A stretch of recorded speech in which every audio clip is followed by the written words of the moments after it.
உலகிற்கு தந்த மாசான ஃபுகோகோ குறித்தும் உலகியல் உணர்வுகளை உணர்ந்து செய்யுங்கள் என்கிற செய்தியையும் தந்திருக்கக்கூடிய ஐயா அவர்களுக்கு நெஞ்சார்ந்த வாழ்த்துக்களை தெரிவித்துக் கொண்டு இப்பொழுது நம்முடைய ஒருங்கிணைப்பு அலுவலர் தமிழ் வளர்ச்சித்துறை ஐயா அவர்களை குறித்தான அறிமுகத்தை ஆசிரியர் பச்சையப்பன் அவர்கள் ஆற்றுகிறார்.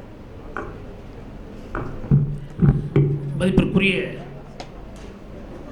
மனமுறை ஆவல் என்ற தலைப்பில் உரையாற்ற வந்துள்ள தமிழ் வளர்ச்சித்துறை ஒருங்கிணைப்பு அலுவலர் கவிஞர் நெல்லை ஜெயந்தா அவர்களை பற்றி நான் அறிமுக உரை நிகழ்த்துவதை விட தமிழகத்தின் மறைந்தும் மறையாத ஆளுமையிலான மகத்தான சிலருடைய அறிமுக உரையை சுருக்கமாக உங்கள் மேல் வாசித்துவிட்டு அமர விழைகிறேன். சிவிகையில் அமர்த்தி சிறப்பு செய்ய வேண்டிய கவிஞர்களில் ஒருவராக இவரை ஆக்கிடும் நாள் ஒன்று வரும், நம் வாழ்த்தும் அச்சாரமாய் சேரும் என முத்தமிழறிஞர் கலைஞர் இவரை பாராட்டியிருக்கிறார். எதை பற்றி சிந்தித்தாலும் புதிய கோணத்தில் சிந்திக்கும் ஒரே கவிஞர் திரு நெல்லை ஜெயந்தா என்று ஊரறிய உலகறிய கூவேன் என்று காவிய கவிஞர் வாலி எழுதியுள்ளார். எங்கள் காலத்திற்கு பிறகு கவியரங்குகளின் நிலை என்னவாகுமோ என்று கவலைப்பட்டேன். ஆனால் இன்று கவியரங்கில் நெல்லை ஜெயந்தாவை கேட்ட பிறகு கவியரங்குகளை பற்றி இனி கவலைப்பட தேவையில்லை என்ற நம்பிக்கை வருகிறது என்று கவிக்கோ அப்துல் ரஹ்மான் கூறியிருக்கிறார். உதடுகளில் மகுடி இருக்கும், ஆனால் நெல்லை ஜெயந்தாவிற்கு உதடுகளே மகுடியாய் இருக்கின்றன. அதனால்தான் அவர் கவிதைகளை கேட்கிற மனிதரெல்லாம் கிறுகிறுக்க வைக்கிறார் என்று கவிவேந்தர் மு மேத்தா, கண்ணீர் பூக்களை தந்த வேந்தர் கவிவேந்தர் மு மேத்தா கூறியிருக்கிறார். அடுத்து, தமிழ்கூறு நல்லுலகின் அறியத்தக்க கவிஞராக நெல்லை ஜெயந்தாவை நான் அறிவேன். இலக்கிய வெளியில் காவிய கவிஞர் வாலியின் பெயரை சொல்லும் மாணவனாகவும் சீடனாகவும் இடையராது அவர் இயங்கி வருவதும் தெரியும் என்று கவிப்பேரரசு வைரமுத்து அவர்களும் அச்சாரமிட்டுள்ளார். நிறைவாக 6 சடக்கென அருவியாகிற அதிர்ச்சியில் நம்மை அடிக்கடி ஈர்க்கும் ஆற்றல் குவிந்த கவியரங்க வெற்றியாளன் தம்பி நெல்லை ஜெயந்தா என்று பாவலர் அறிவுமதி பாராட்டியுள்ளார். அன்னாரை அன்புடன் உங்கள் முன்.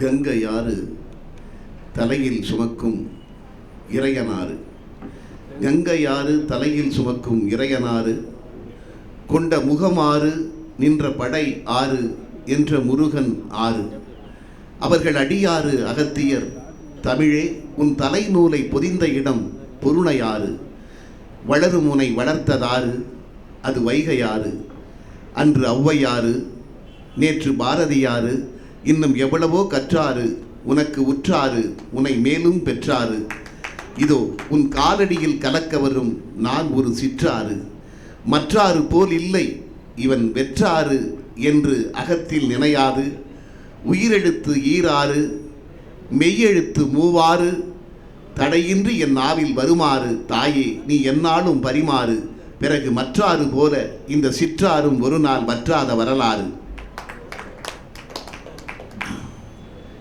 சீரோடும் சிறப்போடும் நடந்தேறி கொண்டிருக்கின்ற திருவண்ணாமலை புத்தக திருவிழாவிற்கு இன்றைய நிகழ்விற்கு தலைமையேற்று கடமை உணர்வின் காரணமாக விடைபெற்று சென்றிருக்கின்ற வணக்கத்திற்குரிய திருவண்ணாமலை உதவி காவல் கண்காணிப்பாளர் ஐயா சதீஷ்குமார் அவர்களே, வரவேற்புரை ஆற்றி எங்களையெல்லாம் நிகழ்வித்த மாவட்ட ஆட்சியினுடைய நேர்முக உதவியாளர் ஐயா கிருஷ்ணன் அவர்களே, நிகழ்ச்சியிலே நன்றி உரை ஆற்ற இருக்கின்ற வட்டாட்சியர் திருமதி பரிமளா அவர்களே, சிறப்புரை ஆற்றி அமர்ந்திருக்கின்ற மூத்தவர் ஐயா பாவலர் சொல்லினியன் அவர்களே, அன்பிற்கனிய எழுத்தாளர் நகர முதல்வன் அவர்களே, மேடையிலே இருக்கின்ற தொகுத்து வழங்கி கொண்டிருக்கின்ற சகோதரர் அவர்களே, அரங்கத்திலே வீற்றிருக்கின்ற பெரியோர்களே, உண்மையிலேயே நான் வியக்கக்கூடிய அளவிற்கு ஒரு ஒலிபெருக்கி வசதியை செய்து வைத்திருக்கிற என் அன்பு சகோதரர் இந்த ஒலிபெருக்கினுடைய உரிமையாளர் அவர்களே, எங்கே உங்கள் பாதங்களை கொஞ்சம் பாருங்கள், வந்து சேர்ந்திருக்கும் என் வணக்கம். உண்மையிலேயே ரொம்ப நெகிழ்வோடும் நான் மகிழ்வோடும் நின்று கொண்டிருக்கிறேன். மருத்துவர் சிவராமன் சொன்னதாக சொன்னார், இந்தியாவிலேயே தமிழ்நாட்டில் மட்டும்தான் மாவட்டங்கள் தோறும் இப்படி புத்தக கண்காட்சி நடத்தப்படுகிறது என்று நானும் பல முறை குறிப்பிட்டிருக்கிறேன். இதுவரை நான் வெண்மை புரட்சியை பார்த்திருக்கிறோம், பசுமை புரட்சியை பார்த்திருக்கிறோம். ஆனால் இந்த அரசாங்கம்தான் அறிவு புரட்சி என்று ஒன்றை நடாத்தி கொண்டிருக்கிறது. உண்மையிலேயே புத்தகங்கள் மட்டும்தான், கல்வி மட்டும்தான் இந்த சமூகத்தை வளர்க்கும் என்பதில் தற்போது இருக்கின்ற நம்முடைய மாண்புமிகு தமிழக முதலமைச்சர் அவர்களுக்கு இருக்கின்ற நம்பிக்கைக்கு, அவர்களுடைய இந்த செய்கைக்கு சென்னையிலே இருக்கின்ற அவருடைய பாதங்களை நான் இங்கிருந்தே வணங்குகிறேன். இப்படிப்பட்ட நிகழ்வை தமிழகத்தில் முன்பெல்லாம் நடந்திருந்தால் இன்னும் நம் மக்கள் அறிவில் சிறந்தவர்களாக எப்பொழுதோ விளங்கியிருப்பார்களே என்கிற எண்ணம்தான் வருகிறது. அதே மாதிரி இந்த மாவட்டத்திற்கு கிடைத்திருக்கின்ற மாண்புமிகு அமைச்சர் அண்ணன் வேலு அவர்கள், நான் கூட சொல்லுவேன், எந்த படையையும் நீங்கள் ஏறெடுத்து பாருங்கள், வீரர்கள் கையில் தான் வேல் இருக்கும். திருவண்ணாமலையில் இருக்கிற திராவிட படையில் மட்டும்தான் வேலின் கையில் வீரர்கள் இருக்கிறார்கள் என்று நான் சொல்லுவேன். ஏனென்றால் அவர் பொதுப்பணித்துறை அமைச்சராக இப்பொழுது இருக்கிறார். அதே பொதுப்பணித்துறையில் 38 ஆண்டு காலம் பணியாற்றி ஓய்வு பெற்று அவர்தான் என்னை மறுபடியும் தமிழ் வளர்ச்சித் துறையிலே நியமிக்க வேண்டும் என்று சொல்லி இன்று தமிழ் வளர்ச்சித் துறையில் கல்லூரி மாணவர்களுக்கு இலக்கியத்தை கொண்டு சேர்க்க வேண்டும் என்று இளையோர் இலக்கிய பயிற்சி பாசறை என்கின்ற ஒரு அமைப்பை முதல்வரோடு கலந்து பேசி ஏற்படுத்தி அதனுடைய ஒருங்கிணைப்பு அலுவலராக என்னை நியமித்திருக்கிறார். அவர் என்னை நியமித்திருக்கிறார் எனக்கு அந்த பயன் இருக்கிறது என்பதற்காக அல்ல, கல்லூரி மாணவர்களுக்கு இலக்கியங்கள் தெரிய வேண்டும் என்று நினைக்கக்கூடிய ஒரு முக்கியமான ஒரு கருத்தை தன் இதயத்திலே சுமந்து கொண்டிருக்கிறவர்கள் அமைச்சராகவும் முதலமைச்சராகவும் நமக்கு கிடைத்திருக்கிறார்களே, அதுதான் இந்த மாநிலத்தினுடைய விடியல் என்று நான் கருதுகிறேன். நான் எந்த அரசியல் கட்சியும் சார்ந்தவன் கிடையாது, அது வேறு. என் மனதிலே பட்ட அந்த செய்தியை உங்களோடு பகிர்ந்து கொள்ள வேண்டும் என்று கருதுகிறேன். ஆக அப்படிப்பட்ட ஒரு பெருமை மிக்க இந்த திருவண்ணாமலையிலே இன்று புத்தக கண்காட்சியில் பேசுவதற்கு எனக்கு கிடைத்த வாய்ப்பிற்கு நான் மீண்டும் இறைவனுக்கும் தமிழுக்கும் நன்றி கூறுகிறேன். இங்கே மனமறியாவல் என்று நான் பேச வேண்டிய தலைப்பு, அன்பிற்கினிய ஐயா சொல்லினி அவர்களும் சரி, அதற்கு பின் பேசிய எழுத்தாளர் அகரன் முதல்வன் அவர்களும் அற்புதமான பல கருத்துக்களை நம் மனதிலே பதிய வேண்டிய கருத்துக்களை எடுத்து வைத்தார்கள். உண்மையிலேயே அன்பானவர்களே, எது வாழ்க்கையில் நம்மை நிர்ணயிக்கிறது? கல்வி நிர்ணயிக்கிறதா நம்மை, அல்லது நம்மிடம் இருக்கிற பணம் நம்மை பற்றி முடிவு செய்கிறதா என்று நீங்கள் பெரிய பட்டியல் போட்டால் கடைசியில் தான் நமக்கு தெரிய வரும் நம்முடைய மனம்தான் எல்லாவற்றிற்கும் அடிப்படையாக நம்மை நிர்ணயிக்கிறது என்கிற செய்தி. புஷ்பமாலிகா என்கிற புத்தகத்தில் கவியரசர் கண்ணதாசன் எழுதுவார். அப்பா மகனை பார்த்து கேட்பார், தம்பி, மீன்கள் நீரில் வாழ்வது உனக்கு ஆச்சரியமாக தோன்றவில்லையா? நாம் நிலத்தில் வாழ்கிறோம், மீன்கள் நீரில் வாழ்கின்றன, நீரில் மீன்கள் வாழ்வது உனக்கு ஆச்சரியமாக தோன்றவில்லையா என்று கேட்டபொழுது மகன் சொல்லுவதாக கண்ணதாசன் சொல்லுவார், அப்பா, மீன்கள் நீரில் வாழ்வது எனக்கு ஆச்சரியமாக தோன்றவில்லை, ஆனால் தான் வாழ்கிற நீரிலேயே அது கொதித்து குழம்பாகிறதே, அதுதான் எனக்கு ஆச்சரியமாக தோன்றுகிறது. அதை எழுதிவிட்டு கண்ணதாசன் எழுதுவார், மீன்கள் எப்படி தான் வாழ்கிற நீரிலேயே கொதித்து குழம்பாகிறதோ அப்படித்தான் பல மனிதர்கள் தங்கள் மனங்களில் வரக்கூடிய எண்ணங்களிலேயே சிக்கி சிக்கி சீரழிந்து விடுகிறார்கள். தீதும் நன்றும் பிறர் தர வாரா என்று பதிவு செய்வார். இந்த கருத்தை தான் பழனி என்கிற படத்தில் தான் எழுதிய பாடலில் கவியரசர் பதிவு செய்திருப்பார். அண்ணன் என்னடா தம்பி என்னடா அவசரமான உலகத்திலே என்கின்ற அந்த பாடலில் சரணத்தில் கவியரசர் எழுதுவார், பெட்டை கோழிக்கு கட்டு சேவலை கட்டி வைத்தவன் யாரடா, அவை 8 குஞ்சுகள் பெற்றெடுத்ததும் சோறு போட்டவன் யாரடா, வளர்ந்த குஞ்சுகள் பிரிந்த போதிலும் வருந்தவில்லையே தாயடா, மனித ஜாதியில் துயரம் யாவுமே மனதினால் வந்த நோயடா. அதே கண்ணதாசன் இன்னொரு பாடலில் எழுதுவான், கடலளவு கிடைத்தாலும் மயங்க மாட்டேன், அது கையளவே ஆனாலும் கலங்க மாட்டேன், உள்ளத்திலே உள்ளதுதான் உலகம் கண்ணா, அதை உணர்ந்து கொண்டால் துன்பமெல்லாம் விலகும் கண்ணா. அந்த மனதில் நீங்கள் அறத்தை பதிவு செய்யுங்கள் என்றுதான் அகர முதல்வன் சொன்னார். ஆக மனம்தான் எல்லாவற்றிற்கும் அடிப்படை. ஜே கிருஷ்ணமூர்த்தி என்கிற தத்துவ ஞானியை ஒரு இளைஞன் சந்தித்தான். அவன் சொன்னாராம், ஐயா, என் தந்தை என்ன கல்வி கற்க வேண்டும் என்று விரும்பினாரோ அந்த கல்வியை நான் கற்றுவிட்டேன். என் தாய் எந்த பெண்ணை மணக்க வேண்டும் என்று நான் விரும்பினாலோ அந்த பெண்ணைத்தான் மணந்திருக்கிறேன். ஆனால் ஓவியன் ஆக வேண்டும் என்று எனக்கு இளம் வயதிலிருந்தே ஆசை. இதுவரையிலும் என்னால் ஓவியன் ஆக முடியவில்லையே என்று கேட்ட பொழுது ஜே கிருஷ்ணமூர்த்தி சொன்னாராம், உனக்கு பசி வந்தால் பிறரிடம் அனுமதி வாங்கிவிட்டுத்தான் நீ உண்கிறாயா? உனக்கு உறக்கம் வந்தால் பிறரிடம் அனுமதி வாங்கிவிட்டுத்தான் நீ உண்ணப் போகிறாயா? ஆக உண்பதிலும் உறக்கத்திலும் உன் மனதிலே இருக்கிறதே ஒரு உந்துதல். அந்த உந்துதல் ஓவியன் ஆக வேண்டும் என்கிற விஷயத்தில் இல்லை. ஓவியன் ஆக வேண்டும் என்கின்ற உந்துதல் உன் மனதில் இல்லாததுதான் நீ ஓவியன் ஆகாததற்கு காரணமே தவிர சுற்றி இருக்கிற சூழல் அல்ல என்று ஜே கிருஷ்ணமூர்த்தி சொன்னதாக சொல்வார்கள். ஆக எல்லாவற்றிற்கும் அடிப்படை மனம்தான் என்பதுதான் உண்மை. அலெக்சாண்டர் உங்களுக்கு தெரியும், 33 வயதில் இந்த உலகத்தில் 1/3 பகுதியை வென்றவர். ஆண்கள் அத்துணை பேரும் தங்களை மாவீரர்கள் என்று அழைத்துக் கொள்ள ஆசைப்பட்டாலும் வரலாறு 2 பேரைத்தான் அப்படி அழைக்கிறது. நெப்போலியனை மாவீரன் என்று அழைக்கிறது, அலெக்சாண்டரை மாவீரன் என்று அழைக்கிறது. ஆனால் நெப்போலியன் கூட வாட்டர்லூ என்கிற இடத்திலே நடந்த போரிலே தோற்று போனான். தான் சந்தித்த போர்க்களத்தில் கடைசி வரையிலும் தோல்வியை சந்தித்திராத ஒரே வீரன் அலெக்சாண்டர் என்று புகழ்கிறது. அந்த அலெக்சாண்டர் ஒரு முறை போருக்கு செல்வதற்கு முன்பு அந்த நாட்டிலே இருந்த மாசிடோனியாவில் இருந்த பிரபல ஞானி டயோஜெனிஸை போய் பார்த்தானா, நான் படையெடுத்து செல்ல போகிறேன் என்று. அப்பொழுது டயோஜெனிஸ் வழக்கம் போல ஒரு நதிக்கரையிலே படுத்திருக்கிறார். அவர் பக்கத்திலே ஒரு நாய், எப்பொழுதும் இருக்கும் நாய் படுத்திருக்கிறது, அவரும் படுத்திருக்கிறார். டயோஜெனிஸ் போய் சொன்னாராம், நான் உலகத்தை வெல்வதற்காக நான் படையெடுத்து செல்ல போகிறேன். உடனே அவர் கேட்டாராம், சரி படையெடுத்து நீ உலகத்தை எல்லாம் வென்ற பிறகு அதற்கு பிறகு என்ன செய்ய போகிறாய்? அதற்கு பிறகு இந்த தேசத்திலே வந்து நான் நிம்மதியாக இருக்க போகிறேன் என்று சொன்னாராம். உடனே டயோஜெனிஸ் பக்கத்திலே இருந்த நாயை பார்த்து சொன்னாராம், எப்பா நீயும் நானும் ஒரு அடி நிலத்தை கூட ஜெயிக்கலையே, நம்ம 2 பேரும் நிம்மதியா இல்லையா என்று நாயை பார்த்து கேட்டாராம். அதே டயோஜெனிஸிற்கு இருக்கிற பெருமை மக்கள் தனக்கு தரவில்லையே என்று அலெக்சாண்டர் ஒரு முறை நினைத்தானாம். அந்த டயோஜெனிஸையே பார்த்து அலெக்சாண்டர் கேட்டானாம், நான் இந்த மண்ணையே வென்றவன், ஆனால் மண்ணை வென்ற எனக்கு தரப்படுகிற மரியாதையை விடவும் மக்கள் உங்களுக்கு மரியாதை தருகிறார்களே ஏன் என்று கேட்ட பொழுது டயோஜெனிஸ் உடனே பதில் சொல்லவில்லை. பதில் கிடைக்கவில்லை என்று அலெக்சாண்டர் திரும்புகிறான். திரும்பி சென்ற அலெக்சாண்டரை பார்த்து கூப்பிட்டு டயோஜெனிஸ் அலெக்சாண்டர் என்றாராம். திரும்பி நிற்கிறான். அலெக்சாண்டர், நீ மண்ணை வென்றவன், நான் என்னை வென்றவன் என்றாராம் டயோஜெனிஸ். அந்த என்னை வென்றவன் என்கின்ற இந்த மனதை வெல்லக்கூடியது இருக்கிறது. அதைத்தான் இந்த உலகம் மதிக்கிறது, அதைத்தான் இந்த உலகம் மதிக்கிறது. அகரமுதல்வன் அவர்கள் வள்ளலாரை பற்றி சொன்னார்.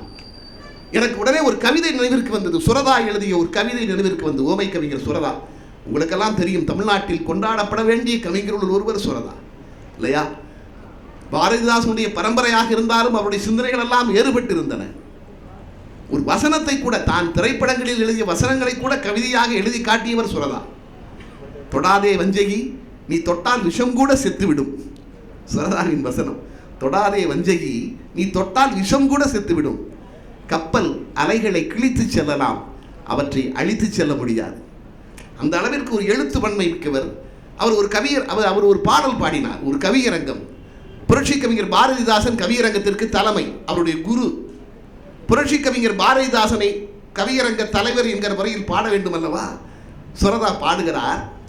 அவர் பாடிய கவிதை, நிறுத்தத்தில் வெற்றி பெற்றான் ஆட்டனத்தி, நிதியளித்து வெற்றி பெற்றான் பாரி வள்ளல், திருத்தத்தில் வெற்றி பெற்றான் ஒட்ட கூத்தன், தீர்ப்புரைத்து வெற்றி பெற்றான் கரிகார் சோழன், வருத்தத்தில் வெற்றி பெற்றார் வடலூர் வள்ளல், வாளேந்தி வெற்றி பெற்றான் சேரலாதன், திருத்தத்தில் வெற்றி பெற்றான் கம்பன், விருத்தத்தில் வெற்றி பெற்றான் கம்பன், அந்த வெற்றியினை இவர் பெற்றார் என்னை போல. அந்த வெற்றியினை இவர் பெற்றார் என்னை போல என்று சொன்னார் சுரதா. அது அவருடைய குறும்பு. அது மட்டுமல்ல, நீங்கள் இந்த பாடலை பாருங்கள். நிறுத்தத்தில் வெற்றி பெற்றான் ஆட்டனத்தி, ஆட்டனத்தி ஒரு கலைஞன், அவன் என்று சொல்கிறார். நிதியளித்து வெற்றி பெற்றான் பாரி வள்ளல், மன்னன் வள்ளல், அவனை அவன் என்று சொல்கிறார். திருத்தத்தில் வெற்றி பெற்றான் ஒட்டக்கூத்தன், அவன் ஒரு கவிஞன், அவனை அவன் என்று சொல்கிறார். தீர்ப்புரைத்து வெற்றி பெற்றான் கரிகார் சோழன், ஒரு மன்னன், அவனை அவன் என்று சொல்கிறார். ஆனால் வடலூர் வள்ளலாரை சொல்லும் போது மட்டும் வருத்தத்தில் வெற்றி பெற்றார் வடலூர் வள்ளல் என்று மரியாதையாக சொல்கிறார். அதுதான் அந்த மனதை வென்றவர்களுக்கு இந்த மண் கொடுக்கிற மரியாதை இருக்கிறதே, அது தனி. அதைத்தான் இந்த பாடல், இந்த கவிதை எனக்கு உணர்த்துகிறது. அதிலும் இயல்பிலேயே கவிஞர்கள் என்றால் கோபம் வரும், அது வேறு, அது இயற்கை. காவிய கவிஞர் வாலி அவர்கள் காதல் திருமணம் செய்து கொண்டவர். 32 வயது வரைக்கும் திருமணம் செய்யவில்லை. எம்ஜிஆர் தான் அட்வைஸ் செய்கிறார், திருமணம் செஞ்சுக்கையா, நிறைய சம்பாத்தியம் பண்ணுற, பணத்தை பூரா வேஸ்ட் பண்ணுற, என்ன ஆண்டவனே கல்யாணம் பண்ணிக்கன்னு. வாலி திருமணம் செய்து கொள்கிறார். ஆனால் தான் காதல் திருமணம் திருப்பதியில் போய் செஞ்சுட்டு வந்துட்டார். எம்ஜிஆரே அதை பேப்பரில் பார்த்து தான் தெரிஞ்சுக்கிறார். இன்று காலை காதல் திருமணம் வாலிக்கு திருப்பதியில் நடந்தது என்று மாலை செய்தியிலே வருகிறது. எம்ஜிஆருக்கு கோபம். நான் தானேயா கல்யாணமே பண்ண சொன்னதாலும் தான் நம்மகிட்டே சொல்லலையே என்று கோபம். அதனால் அந்த காலகட்டத்தில் 1962 நடந்த அப்பொழுது படங்களில் பாட்டு வேண்டாம், நிறுத்தி வைப்போம் என்று சொல்லிவிட்டார். எம்ஜிஆர் படங்களுக்கு பாடல் எழுத வாலி அழைக்கப்படவில்லை. வாலியினுடைய மனைவி ரமணதிலகம் அவர்கள் கோபப்படுகிறார். நீங்கள் போய் சின்னவரை பாருங்க, உங்களுக்கு தெரியும் எம்ஜிஆருக்கு திரைப்படத்துறையில் சின்னவர் என்று பெயர். பெரியவர் சக்கரபாணி, சின்னவர் என்றால் எம்ஜிஆர். சின்னவரை போய் பாருங்க என்று சொன்ன பொழுது வாலி சொன்னாராம், இல்லை அவருக்கு என்னை தெரியும், எனக்கு அவரை தெரியும், அழைக்க வேண்டிய நேரத்தில் அழைப்பார், நான் போய் பார்த்துக் கொள்கிறேன். தாழம்பு படம் முடிக்க வேண்டிய நேரம், விநியோகர்கள் சொல்கிறார்கள் 3 எழுத்து ஹீரோவிற்கு 2 எழுத்து கவிஞர் பாட்டு எழுதினா தான் சரியா இருக்கும், வாலி எழுத வேண்டும் என்று சொல்கிறார். சரி, ஒரு பாடல் வாலி எழுத வைத்து விடலாம் என்று எம்ஜிஆர் வாலிக்கு தொலைபேசுகிறார். அன்பானவர்களே, நீங்கள் புத்தகங்களில் சில செய்திகளை படிக்கின்ற பொழுது ஒரு விஷயம் நமக்கு தெரிகிறது. வாழ்க்கையில் வெற்றி பெற்ற மனிதர்கள் எல்லாம் ஈகோ பார்த்ததே இல்லை. யாரெல்லாம் வாழ்க்கையில் வெற்றி பெற்றிருக்கிறார்களோ அவர்கள் ஈகோ பார்த்து இவரிடம் நாம் என்ன பேசுவது, இவர் நம்மை விட கீழானவர் என்று எண்ணியதே கிடையாது. அவர்கள் வெற்றி பெற்றதற்கெல்லாம் அதற்கு ஒரு காரணம் என்று இப்படிப்பட்ட சம்பவங்கள் நமக்கு உணர்த்துகின்றன. எம்ஜிஆர் எவ்வளவு பெரிய மனிதர். அவர் வாலிக்கு தொலைபேசுகிறார், ஆண்டவனே நாளைக்கு காலையில் தோட்டத்துக்கு வந்துருங்க, அங்கே தான் உங்களுக்கு டிஃபன், நம்ம 2 டிஃபன் சாப்பிட்றோம் என்று. வாலி புறப்பட்டு போகிறார். 2 பேரும் சாப்பிட்டு விட்டு சொல்கிறார், இன்று ஒரு பாடல் பதிவு இருக்கிறது, ஒரு பாடல் எழுத வேண்டும் நீங்கள் தாழம்பு படத்திற்கு, வாருங்கள் நேரடியாக ஸ்டூடியோவிற்கு போகிறோம் என்று சொல்கிறார். நேரடியாக போகிறார்கள், பாட்டை எழுத சொல்கிறார்கள். எம்ஜிஆரும் இருக்கிறார், பாடல் எழுதுகிறார். வாலி பாட்டை எழுதி எம்ஜிஆர் ஒரு கொள்கை பாடல், எந்த விதமான இது தேவையில்லை, ஒரு கொள்கை பாடல், நான் பாடுவது மாதிரி ஒரு பாடல் வேண்டும். எல்லோரும் இருக்கிறார்கள். வாலி உட்கார்ந்து எழுதி எம்ஜிஆரிடம் பாடலை கொடுக்கிறார். பாடலை படித்துவிட்டு எம்ஜிஆர் சிரித்தாராம். அதிலே தாழம்பு படத்திலே வாலி அப்பொழுது எழுதிய பாடல், அந்த நேரத்தில் எழுதிய பாடல், உன் இதயத்தை திறந்து வைத்தார் அது உன்னையும் உயர்த்தும் என்று ஒரு பாடல் வரும். எனக்கு கொஞ்சம் வரி இப்பொழுது மறந்திருக்கிறது. நான் எங்கே போய்விடும் காலம் அது என்னையும் வாழ வைக்கும், உன் இதயத்தை திறந்து வைத்தால் அது உன்னையும் வாழ வைக்கும். அந்த சிச்சுவேஷனுக்கு ஏற்ற மாதிரி ஒரு கவிஞர் அல்லவா.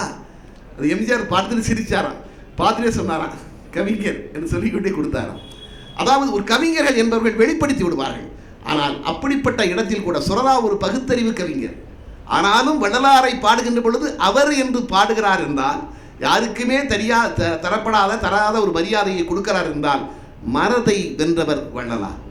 ஆக எப்பொழுதுமே அந்த மனத்தை வென்றவர்களுக்குத்தான் உண்மையான இடம் இருக்கிறது என்பது உண்மை. நீங்கள் ஒரு படைப்பாளி கூட அப்படித்தான் இருக்க வேண்டும்.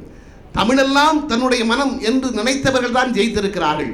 பொன்னின் குவை எனக்கு வேண்டியதில்லை, ஈழத்து கவிஞர் சச்சிதானந்தன் பாடினார் அல்லவா, பொன்னின் குவை எனக்கு வேண்டியதில்லை, என்னை போற்றும் புகழ் எனக்கு வேண்டியதில்லை, மன்னன் முடி எனக்கு வேண்டியதில்லை, அந்த மாறன் அழகெனக்கு வேண்டியதில்லை, தேவர்க்கு அரசு நிலை வேண்டியதில்லை, அவர் தின்னும் சுவை அமுது வேண்டியதில்லை, சாவில் தமிழ் படித்து சாக வேண்டும், எந்தன் சாம்பல் தமிழ் மணந்து வேக வேண்டும்.